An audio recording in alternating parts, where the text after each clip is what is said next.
यार अभी तो हमारे 19 नवंबर के जख्म भी नहीं भरे थे और अब ये 7 अगस्त और आ गया। 7 अगस्त इतना मनहूस दिन रहा कि धोनी खुद बोलेंगे कि भाई आई एम नॉट थला फॉर अ रीजन।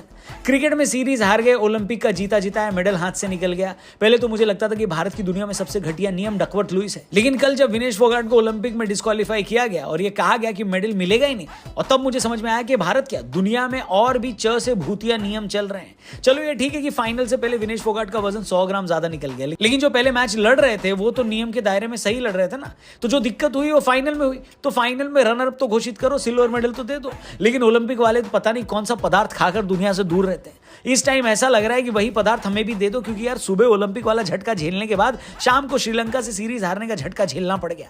श्रीलंका वालों ने सिराज के हाथों हुई सारी बेइज्जती का बदला ले लिया। 1997 के बाद पहली बार भारत से वनडे सीरीज जीत ली। 1997 का मतलब मैं आपको बता दूं 27 साल पहले। इतने टाइम में भारत ने 3 प्रधानमंत्री देख लिए। इतने सालों में जो कबूतर से चिट्ठी भेजते थे उनके पास भी 5G आ गया, बुर्ज खलीफा पूरा बन के तैयार हो गया, और इतने सालों बाद हम श्रीलंका से हारे, वो भी रोहित कोहली के होते और गंभीर के कोच बनने के बाद। बेकार है भैया, मैं तो टूट गया। एक तो श्रीलंका सीरीज देखकर मुझे ये लगा कि रोहित भाई ने अपना सारा गुड लक का कोटा वर्ल्ड कप में खत्म कर दिया है। चाहे वो 30 पे 30 डिफेंड करना हो या फिर सूर्य कुमार यादव का कैच, उनके हिस्से का सारा गुड लक ऐसा लग रहा है वहीं निकल गया था। उसके बाद रोहित शर्मा इस सीरीज के लिए कप्तानी करने वापस आए और एक भी मैच में टॉस नहीं जीते। पहले 2 की तरह यहां पर भी श्रीलंका ने टॉस जीता और पहले 2 की तरह यहां भी उन्होंने बैटिंग करने का फैसला किया, लेकिन अब की बार वाकई में बैटिंग करी है। सीरीज में शायद पहली बार ऐसा हुआ है कि श्रीलंका के दोनों ओपनर ने बढ़िया खेला। पहली पार्टनरशिप 89 की हुई, दूसरी भी लगभग इतने की ही। एक वक्त पर तो बिल्कुल सही लग रहा था कि श्रीलंका वाले अब की बार कहीं 300 का टारगेट न दे दे, लेकिन गौतम भाई के ऑलराउंडर बनो परियोजना में कल बारी थी रियान पराग की, जिन्होंने ओडीआई में अपना पहला विकेट लिया अविष्का फर्नांडो का, जो कि सेंचुरी से मात्र 4 रन दूर थे। कुल मिलाकर रियान पराग के इससे 3 विकेट आए और पराग की वजह से श्रीलंका की बल्लेबाजी में आग लगी, जो कि एक वक्त पर 300 क्रॉस करती लग रही थी। फाइनली 248 पर यह टीम रुक गई।